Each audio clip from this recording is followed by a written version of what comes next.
절까지 말씀.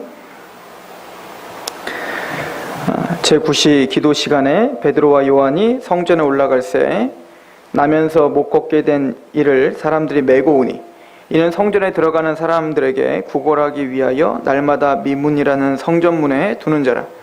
그가 베드로와 요한이 성전에 들어가려 함을 보고 구걸하거늘 베드로가 요한과 더불어 주목하여 이르되 우리를 보라 하니 그가 그들에게서 무엇을 얻을까 하여 바라보거늘 베드로가 이르되 은과 금은 내게 없거니와 내게 있는 이것을 내게 주노니 나사렛 예수 그리스도의 이름으로 일어나 걸으라 하고 오른손을 잡아 일으키니 발과 발목이 곧 힘을 얻고 뛰어 서서 걸으며 그들과 함께 성전으로 들어가면서 걷기도 하고 뛰기도 하며 하나님을 찬송하니 모든 백성이 그 걷는 것과 하나님을 찬송함을 보고 그가 본래 성전 미문에 앉아 구걸하던 사람인 줄 알고 그에게 일어난 일로 인하여 심히 놀랍게 여기며 놀라니라. 아멘. 예수님이 승천하신 이후에 성령 충만함을 받은 이 제자들이 특별히 교회에서 초대교회에서 일어난 첫 번째 표적과 기사입니다. 물론 그 전에도 아마 표적과 기사가 많이 일어났던 것 같습니다. 그러나 기록된 표적은 바로 이것이 처음입니다. 베드로와 요한이 제9시쯤에 기도하는 시간, 유대인들이 기도하는 시간이 3시, 6시, 9시입니다. 그래서 그 기도 시간에 맞추어서 성전에 올라가고 있습니다. 아마 이 베드로와 요한은 기도를 하러 가는 것도 있지만 그 기도 시간에는 유대인들이 다 모여있기 때문에 복음을 전하러 갔을 가능성이 큽니다. 왜냐하면 11절부터 보면 바로 설교를 하는 장면이 나오거든요. 그래서 이 베드로와 요한은 아무튼 성전에 올라가고 있는데 나면서부터 걷지 못하는 한 구걸하고 있는 가난한 자를 만나게 됩니다. 그리고는 그를 4절에 봤더니 베드로와 요한이 더불어 주목하였다. 그를 주목하게 됐고 그래서 그를 일으켜 세우는 그런 기적을 베풀게 되는 거죠. 5절에 보면 그가 그들에게서 무엇을 얻을까 하여 바라보거늘. 그러니까 이 사람이 필요한 건 지금 은과 금이죠. 돈인 거예요. 오늘 먹을 수 있는 양식이 필요한 겁니다.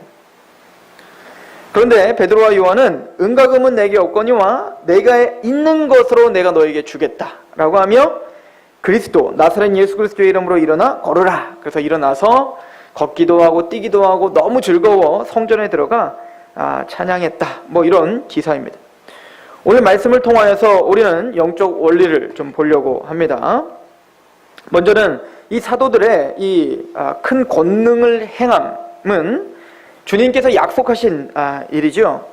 마태복음 10장 1절에 예수께서 그 12제자들을 부르사 더러운 귀신을 쫓아내며 모든 병과 모든 약한 것을 고치는 권능을 주셨어요. 그래서 하나님의 제자들은, 이 예수 그리스도의 제자들은 가는 곳마다 병든 자를 고치고 죽은 자도 일으켜 세우고 그런 놀라운 역사들을 행했습니다. 사도행전 2장 22절에도 보면 이스라엘 사람들아 이 말을 들으라. 너희도 아는 바와 같이 하나님께서 나사렛 예수로 큰 권능과 기사와 표적을 너희 가운데서 베푸사 너희 앞에서 그를 증언하셨다. 자, 그런데 하나님이 이런 표적과 기사를 보여주는 목적이 뭐냐면 바로 예수 그리스도가 바로 하나님의 아들 되심과 그분을 믿어야 구원받는다는 그분을 증언하는 도구로 표적과 기사가 일어났다는 것을 명확하게 하고 있습니다. 즉 이 사도들이 이런 표적과 기사가 일어났던 이유는 이제는 하나님의 이 말씀, 즉 예수 그리스도의 복음을 전파하는 데 권위를 실어주시기 위함이에요. 그래서 성경도 보면요, 뭐 맨날 끊임없이 표적과 기사가 일어났던 게 아니에요. 성경시대에도 예를 들어서 성경이 쓰여졌던 에스라서 하나만 보더라도요, 에스라서에는 에스라의 그렇게 에스더서만 보더라도 거기에는 이런 기가 막힌 표적과 기사들이 나타나지 않습니다. 그래서 에스더도 나중에 그 크세르크세스 왕에게 아하수에로 왕에게 들어갈 때 내가 들어가면 죽을 수도 있다라는 걸 가정하죠. 그러나 죽으면 죽으리라. 그러니까 죽고 사는 건 하나님께 맡기고 믿음으로 나는 갈 뿐입니다 라고 하는 믿음을 갖고 살아가는데, 즉 그런 기적과 권능, 막 홍해가 갈라지고 병에서 가루가 끊임없이 나오고 기름이 막 나오고 죽은 자가 살아나고 이런 기적들이 성경에 끊임없이 매번 나타나는 게 아니었다는 얘기예요. 유독 언제 많이 나타나냐면 모세 시대 때 많이 나타났고 엘리야와 엘리사 시대 때 많이 나타났죠. 그 이유는 그 목적이 있기 때문에 그렇습니다. 모세 시대 때는 바로 하나님의 율법을 맡아 기록해야 될 중요한 책무를 맡았어요. 그러니까 모세에게는 신적 권능을 실어줬어야 됐단 말입니다. 특별히 엘리사와 엘리야 시대에는 바로 그들은 선지자의 대표들이죠. 그래서 하나님의 계시를 맡아 선포하는 그 선지자들에게 그런 권능을 주심으로 해서 그 기록되는 이 말씀이 하나님의 말씀이라고 하는 권세를 허락해 주셔야 됐단 말입니다. 그리고는 한참 또 기적이 없다가 기적이 갑자기 왕성하게 나타날 때가 언제? 바로 예수 그리스도 때였어요. 예수님이 나타나셔서 갑자기 병든 자가 일어나고, 그러니까 그 신약 시대에 성경에 쓰여졌던 그 시대에 살았던 그 유대인들도 예수님이 행한 그 모습을 통해서 이분은 하나님의 아들이구나라는 걸 직감했다고. 그러니까 기적이 막 남발적으로 막 일어났던 시대가 아니었단 말입니다. 그래서 기적을 통하여 하나님의 아들됨과 그 권능과 권세를 증거하게 하셨단 말이죠. 그리고 그 기적이 더 왕성하게 나타났던 시대가 바로 사도 시대였어요.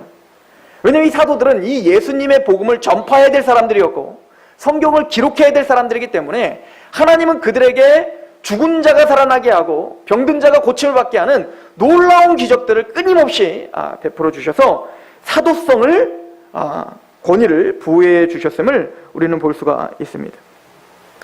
그리고는 그 표적과 기사는 항상 목적이 있는 표적과 기사였음을 성경을 통해서 봅니다. 오늘 말씀도 바로 그 목적이 무엇인가, 그리고 또 오늘 말씀을 통하여서 이 사도들 터 위에 세우심을 받은 이 교회, 하나님의 교회가 과연 어떤 일을 해야 되는 것인가, 무엇을 위하여 교회가 존재하고 있는가를 잘 설명하고 있다고 믿습니다. 사도들이 표적과 기사를 나타내는 권능을 나타낸 것은 주님께서 주님과 함께 계시다라고 하는 증거로 주신 겁니다. 대신 이 제자들은 그런 표적과 기사가 일어날 때 그것이 나의 능력이라고 착각하면 안 됐어요. 그죠? 누가복음 10장 20절에 보면 그러나 귀신들이 너희에게 항복하는 것으로 기뻐하지 말고 너희의 이름이 하늘에서 기록된 것으로 기뻐하라. 이런 표적과 기사가 일어날 때 주님께서 부탁하신 건 뭐냐면 이 70문도를 파송하고 난 다음에 정말 주님의 말씀대로 주님의 이름으로 귀신을 쫓아냈더니 달아나고 죽은 자도 살아나고 병든 자가 고쳐지던데요 막 기뻐하니까, 그래 나도 봤다. 사탄이 너희들이 역사할 때마다 하늘에서 뚝 떨어지는 걸 내가 봤다. 너희들에게 정갈을 밟을, 뱀과 정갈을 밟을 수 있는 권세를 줬다라고 하는 거예요. 그리고 그 당시에 병을 고치는 것은 대단히 중요한데 그 당시에 사람들이 병에 걸리면 그것은 다 사탄에 의해서, 마귀에 의해서 그렇게 됐다고 믿었어요. 또 하나님의 저주를 받아서 그렇게 되었다라고 믿었습니다. 그러다 보니 하나님의 나라가 임하는 것, 즉 이 사단의 권세, 그 마귀의 권세를 주님께서 물리치고 있다는 것을 아주 실감나게 보여줄 수 있는 가장 좋은 방편이 뭐냐면 죽은 자를 일으켜 세우는 것과 병든 자를 고치는 거였단 말입니다. 마찬가지로 이 사도들은 예수님이 그렇게 메시아 되셔서 그 죽은 자를 살리시는, 그래서 이 사단의 권세를 깨워버리는 하나님의 아들 되심이었고, 그리고 이 사도들은 바로 그 예수님이 보내신, 그래서 이제는 너희를 영접하는 건 나를 영접하는 것이고 너희를 영접지 않는 건 나를 영접지 않는 것이고 나를 영접지 않는 것은 하나님을 영접지 않는 것이다 라고 하는 증거로 권세와 권능을 주신 거예요. 왜냐하면 이제는 그들이 전하는 복음은 그들의 말이 아니라 하나님의 말이요 예수님의 말이기 때문에 그렇습니다.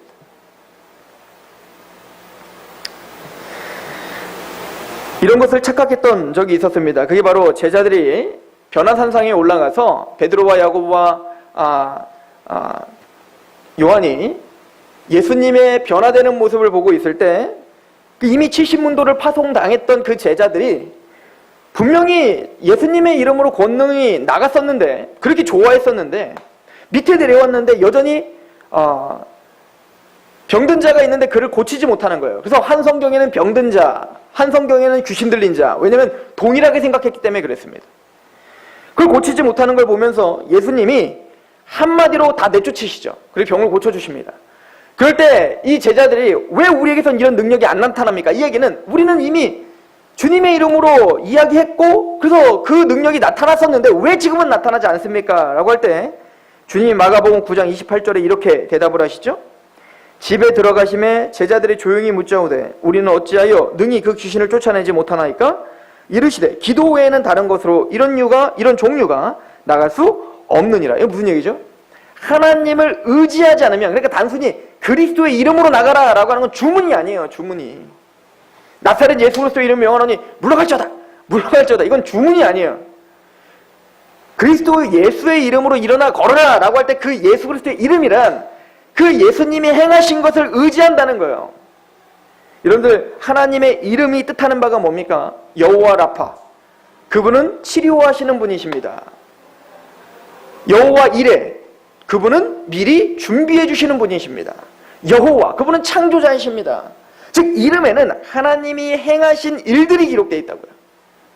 그래서 우리가 여호와의 이름에 합당한 영광을 드리라는 것은 여호와께서 우리에게 행하신 것을 바로 알고 그 행하신 것을 찬양하고 경배하라는 뜻이잖아요. 마찬가지로 그리스도의 이름으로 나가는 건 뭐죠? 주님께서 우리에게 행하셨던 그 일, 뭡니까? 십자가와 부활, 그 구속의 일들을 우리의 것으로 의지하고 우리의 모든 자아와 교만을 내려놓고 그분을 의지하는 마음으로 권능을 베풀어라. 그렇지 않으면 아무리 그럴듯한 고백을 할지라도, 아무리 그럴듯한 주문을 외울지라도 거기선 이런 종류가 나갈 수 없다라고 이야기하는 거예요. 그런데 오늘 말씀은 바로 이 제자들이 기적을 베풀었구나, 하나님의 큰 권능을 갖고 있는 사람이구나를 가르쳐 주는데 목적이 있지 않습니다. 이 제자들은 성전 미문에 앉아있는 그 안진뱅이를 보면서 그의 진짜 필요를 발견하게 된 거예요. 그리고는 걷지 못하는 사람은 이 제자들에게 바라는 건 뭐였죠? 이거였어요. 돈이었습니다. 먹을 거였어요. 지금 나에게 필요한 것들. 그러나 이 제자들은 알았어요. 이 걷지 못하는 사람이 진짜 필요한 것은 금과 은이 아니라 걷는 거라는 걸 알았어요. 그 단순히 또 걷는 게 중요한 게 아니에요. 수도까지 걷는 사람은 많아요.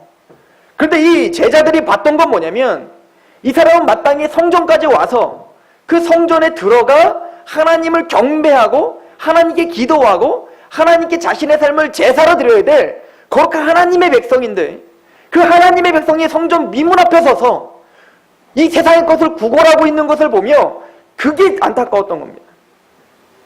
마땅히 예배가 없는 곳에, 제가 지난주에 전도가 뭐라고 했습니까? 예배가 없는 곳에 하나님께 예배가 다시 회복하게 하는 것이 전도라고 했죠. 마찬가지로 이 하나님의 백성, 이스라엘 백성인 이 자는 마땅히 하나님을 경배해야 될 사람인 겁니다. 그런데 지금 어떻게 된 거예요? 자신의 그 필요 때문에 하나님 앞에 나아가지 못하는 그 안타까움이 생긴 겁니다.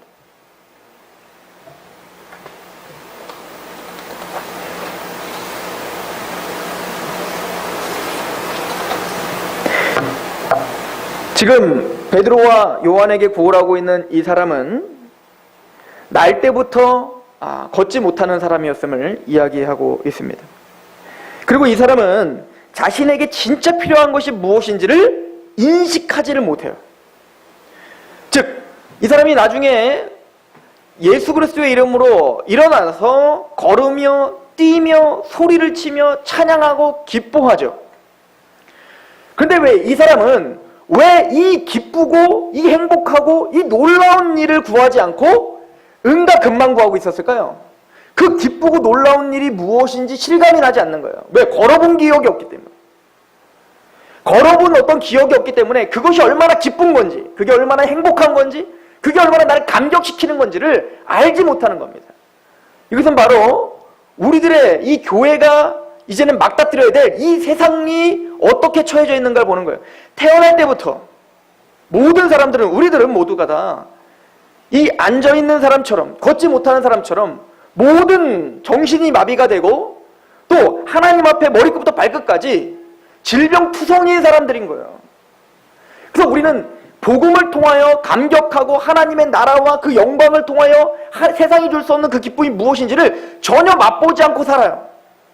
그러니까 에서처럼 장자 축복, 그 축복이 얼마나 귀한 건지를 깨닫지 못하니까 팥죽 한 그릇에 뭐를 팔아버려요? 그 장자 축복을 팔아버리는 것처럼 그럼 무지한 존재라는 것을 우리에게 보여주고 있죠.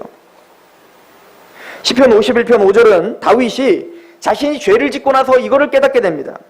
내가 죄악 중에 출생하였으며 어머니가 죄 중에서 나를 잉태하였습니다. 우리는 태어날 때부터 죄인이었군요. 죄인이라 이 사단의 권세가 우리의 지식을 마비시키고 우리의 감정을 마비시켜서 이제는 이 걷지 못하는 사람이 그 다리가 마비가 되어 걷지 못하는 것처럼 하나님의 나라를 위해 또 그 복음이 얼마나 감격스러운 건지를 깨닫지 못하도록 우리는 마비되어 있는 상태군요 를 고백하게 있는 거죠. 그래서 주님이 사역하시는 동안에 그런 기적과 표적들을 베푸시면서 반드시 거기에 영적 메시지들을 덧붙여 주셨죠. 그 대표적으로 맹인을 고쳐주었죠. 보지 못하는 자를 고쳐주고 그 이후에 이렇게 덧붙여 주십니다. 요한복음 9장 41절인데요.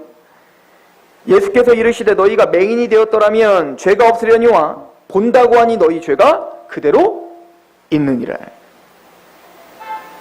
바리새인과 서기관들은 내가 보고 있는데요. 나는 잘 보고 있습니다. 난 다 압니다. 라고 말합니다. 그런데 주님이 하시는 말씀은 뭡니까? 너희가 본다고 하니 너희가 맹인이구나 라고 하는 영적 메시지에 이 기적과 표적에 담겨져 있는 내용이었단 말이에요. 마찬가지로 이 사도들이 걷지 못하는 그 사람을 고쳐주면서 우리가 깨달아야 될 내용이 무엇입니까? 우리가 바로 그런 걷지 못한 자였습니다. 우리가 그렇게 마비가 되어서 주님의 말씀을 깨닫지 못하고 그렇게 우리가 주저앉아 있었던 그런 사람들입니다 라고 고백하기를 원하십니다. 계시록 3장 17절에 내가 말하기를 나는 부자라 부유하여 부족한 것이 없다 하나 내 곤고한 것과 가련한 것과 가난한 것과 눈먼 것과 벌거벗은 것을 알지 못하는도다. 맞아요. 이 사람은 지금 자신이 얼마나 그것이 필요한지조차 모르는 거예요. 이유는 간단하겠죠. 불가능하다고 생각했기 때문에 그렇습니다. 불가능하다고 생각.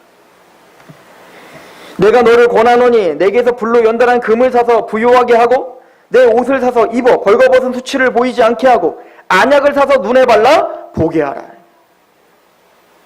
라우디게아 교회는 부자였습니다. 부유했습니다. 하나님도 믿는다고 했습니다. 예수님도 믿는다고 했어요. 그러니까 교회죠. 그런데 자신들의 직장이 잘 되고 사업이 잘 되고 자신들이 승승장구하다 보니까 자신의 영혼도 문제가 없다고 생각했던 거예요. 주님은 그들에게 말하는 겁니다. 안약을 사서 돈을 많이 벌었거든요. 이들이. 그러더니 말하는 겁니다. 너희들이 안약을 사서 돈만 벌지 말고 그 안약으로 너희 눈을 밝혀서 너희가 얼마나 가난한 사람인지 너희가 얼마나 불구자인지 너희가 얼마나 구제불능인지를 좀 봐라. 너희가 얼마나 죄투성인지를 봐라 라고 주님은 교회들에게 말씀하시는 것처럼 바로 이 사건을 통하여 우리 교회들에게 말하는 것입니다. 세상에게 말하는 거죠. 너희들이 진짜 필요한 것이 무엇인가? 너희들이 필요한 것은 은과 금이 아니라는 거예요. 이 세상적인 어떤 번영이 아니라 바로 그리스도의 이름으로 너희가 일어나는 것이다 라고 하는 겁니다. 저는 오늘 이 제자들의 태도를 통해서 여러 가지를 깨닫게 되는데요. 그 중에 하나는 베드로와 요한이 왜 금과 은이 진짜 없었을까요? 없었습니다. 예수님께서 마태복음 10장에 이들을 파송하시면서 명령하신 게 있어요. 마태복음 10장 6절부터 보시면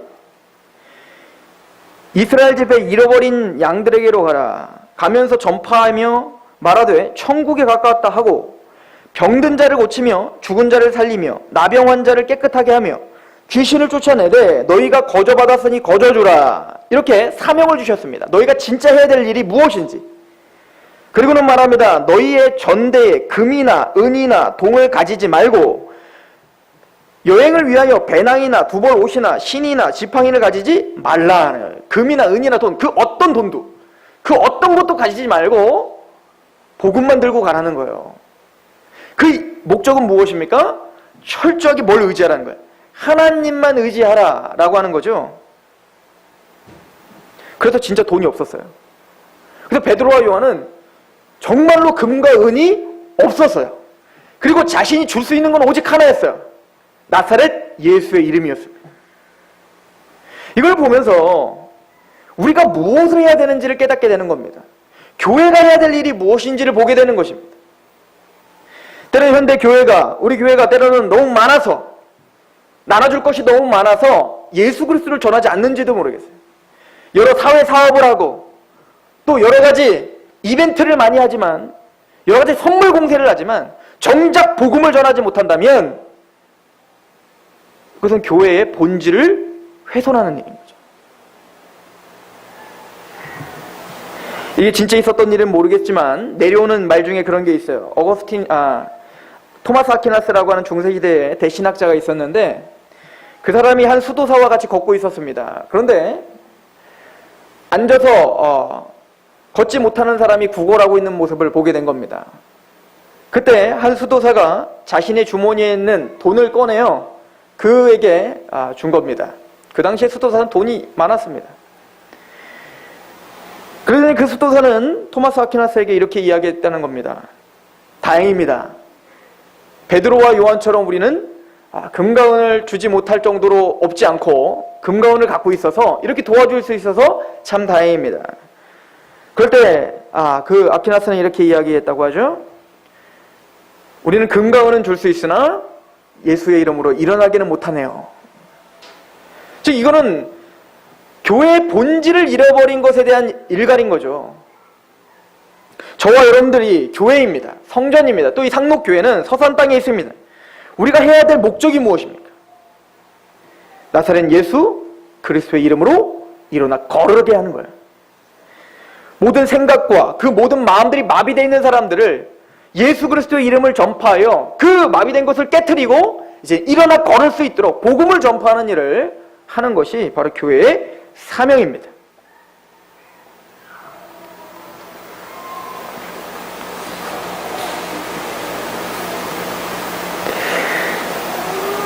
베드로와 요한이 오늘만 성전에 지나갔을까요? 그렇지 않죠? 베드로와 요한은 성전에 매일매일 지나갔을 것입니다. 그리고 성전 미문에 있는 이 장애인을 처음 봤을까요? 그렇지 않죠. 태어날 때부터 거기에 있었는데 수도 없이 봤을 거예요. 그런데 오늘 중요한 구절이 바로 베드로와 요한은 그를 주목하여 보았더라 라고 하고 있습니다. 왜 유독 오늘 그를 주목할 수 있었을까요? 바로 베드로와 요한은 성령 강림을 받고 성령 충만하였기 때문에 그렇습니다. 성령님은 우리의 눈을 여십니다. 에베소서 1장에 지혜와 총명을 넘치게 하사 그 비밀을 알게 하셨습니다. 베드로와 요한은 이제 하나님의 그 큰 일에 감격하고 있는 사람이에요. 3년 동안 예수님을 쫓아다니면서 예수님이 알 수 없는 그 얘기들, 이제는 그 이야기들을 믿게 되었고 이제는 그 이야기가 정말 나의 이야기로 이제는 실감하는 자가 되었습니다.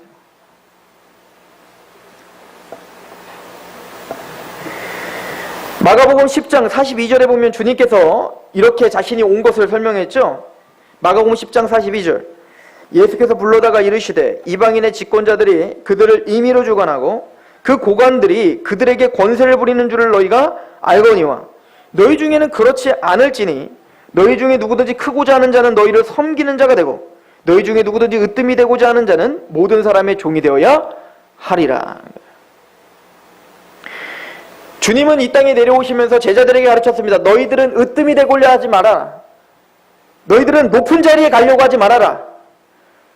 이 세상은 고관들이 되어서 좋은 직책을 얻고 부자가 되고 그래서 사람들 앞에 떵떵거리며 인정받기를 원하는 이 시대의 정신을 거슬러서 너희들이 나의 제자니까 너희들은 그 반대로 섬기는 자가 되고 낮아지는 자가 되라. 속을 어디까지 낮아져야 됩니까? 주님, 44절에 너희 중에 누구든지 으뜸이 되고자 하는 자는 모든 사람의 종이 되어라. 종이 되어라. 노예가 되라. 노예가 되라는 그 말이 무엇입니까? 인자가 온 것은 섬김을 받으려 함이 아니라 도리어 섬기려 하고 자기 목숨을 많은 사람의 대속물로 주려 함이라. 죽기까지 섬겨라. 이게 복음이죠. 근데 재밌지 않아요? 여러분들 성경을 계속 보셔보세요. 재밌지 않습니까? 근데 왜 우리가 추구하는 건 여전히 다르죠? 교회를 다니는 사람과 교회를 다니지 않는 사람들이나 제자나 그렇지 않은 사람이나 왜 똑같죠? 왜 여전히 우리는 더 커져야 되고 으뜸이 돼야 되고 왜 우리 교회에서 대통령이 많이 나와야 되죠? 왜 우리 교회에서는 장관들이 많이 나와야 됩니까? 왜 내 자녀는 좋은 명문대를 가야 됩니까? 가야죠. 왜 이 정신을 깨질 못할까요, 우리는? 이 제자들이 예수님을 쫓아다니면서 3년 동안 쫓아다니는 내내 예수님에게 계속 부탁했던 게 나 우의정 시켜줘. 나 좌의정 시켜주세요. 나 죽을 거다. 아유, 그리 하지 마십시오. 당신 죽으면 어떻게 해요? 내 꿈이 다 산산조각 나는데. 그런데 성령을 받았더니 이제 이 베드로는 성령을 받았더니 이제 알게 되는 거예요. 이게 왜 뭔 얘기인지. 예수님의 십자가에서 죽으시는 섬김이 있었기 때문에 내가 영원한 영광이 있었구나를 알게 됐단 말입니다. 왜 내가 섬기는 사람이 돼야 되지? 왜 내가 저 교황들처럼 떵떵거리며 전 세계 사람들이 이목을 주목을 받으면서 나는 멋있는 양, 나는 윤리적인 양, 나는 모든 것을 베푸는 자비로운 양, 그렇게 어깨를 으슥거리며 돌아다니지 않고 비참한 자리에, 비천한 자리에, 섬기는 자리에, 끊임없이 내려가는 자리에 서 있어야 되는지 베드로는 알았던 거예요. 저와 여러분들과 오늘날 교회들은 그것들 모르고 끊임없이 세상적인 걸 쫓아갈 때 베드로는 깨달았던 겁니다. 그 이유는 성령 충만했기 때문에 그래요. 성령님은 그걸 깨닫게 해주십니다. 십자가의 원리를 깨닫게 하십니다. 하나님의 나라가 어떻게 확장되는지를 우리에게 알려주십니다.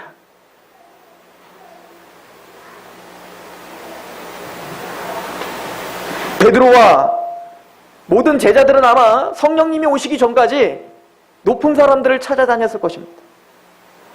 좀 힘 좀 될 만한 사람들. 예수님을 쫓아다녔던 이유도 그거였습니다. 예수님이 권능이 크고 뭔가 한가닥 하실 분인 것 같아서 쫓아다닌 것처럼 그들은 여전히 세상 정신과 마찬가지 줄 서기에 바빴을 것입니다. 이 사람이 힘이 있을까? 이 사람이 돈이 많을까? 이 사람이 나에게 뭔가를 해줄까? 그러나 성령님이 임하신 이후에는 예수님이 나에게 말씀하신 것이 무엇인지를 깨달은 겁니다. 그리고 드디어 자신에게는 아무것도 주지 못하는 그 사람에게 주목하기 시작하는 겁니다.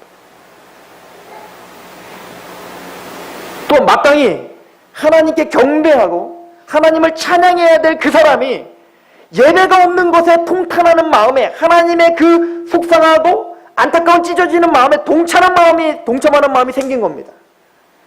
이게 성령님이 하시는 역사예요. 성령님은 단순히 우리의 기분을 좋게 하시는 분이 아닙니다. 성령님은 여러분들이 필요한 것을 주문만 외우면 성령님이 예 주인님 하고 하나님에게 가서 내 주인님이 이것 좀 필요하다는데 이것 좀 빨리 들어주시죠 라고 하나님을 취조하시는 분이 아닙니다. 성령님은 예수님을 영화롭게 하시고 예수님이 걸어간 십자가의 길을 그게 영광되리고 승리의 길임을 알게 하시고 또 하나님께 예배하는 것이 얼마나 감격스러운 걸 깨닫게 하여 그 예배가 없는 곳에 예배를 회복시키는 전도와 하나님의 백성들을 하나님께로 돌이키게 하는 그 눈을 여시는 분인 거예요. 그래서 제자들은 오늘 그를 주목한 것입니다. 저는 우리 교회가 성령 충만한 교회이길 소망합니다. 저와 여러분들이 성령 충만한 성도들이길 소망합니다. 그래서 본질을 볼 수 있고 진짜 필요하고 나에게 나눠줄 수 있는 그 복음이 얼마나 값진 것인지를 깨달아 가장 낮은 데로 임하는 또 십자가의 길을 걸어가는 그런 교회의 길 축원드립니다. 기도하겠습니다.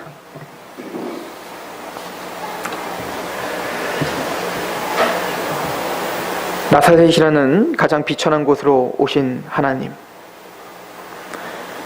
사람들은 그 나사렛에서 어떤 선한 것이 날 수 있겠습니까? 라고 할 정도로 조롱을 받으셨고 자신의 목숨을 내어주기까지 섬겨주셨지만 모두 그를 받아들이지 않고 반역했던, 그러나 그것을 묵묵히 받아들였던, 그래서 우리에게 생명을 주기까지 주님 앞에 복종하셨던 예수님을 오늘 바라봅니다. 성령님, 우리를 붙잡아 주시옵소서. 우리를 성전 삼아 주셨사오니 성령님, 우리 충만히 거하여 주시옵소서. 이 교회가 마땅히 바라봐야 될 그 본질과 사역해야 될 그 본질인 복음을 힘있게 전파하는 교회 되게 하여 주옵소서. 또는 우리 귀한 성도들이 성령 충만하여 마땅히 하나님의 사람들, 택함받은 그 잃어버린 양들을 향한 그 안타까움과 예배가 사라진 그곳에 예배가 다시 회복되길 원하는 그 놀라운 소망과 비전을 바라볼 수 있는 성령 충만한 교회가 되게 하여 주옵소서. 이 교회와 귀한 하나님의 권속들을 하나님께 위탁하오며 예수 그리스도의 이름으로 감사하며 기도하옵나이다. 아멘.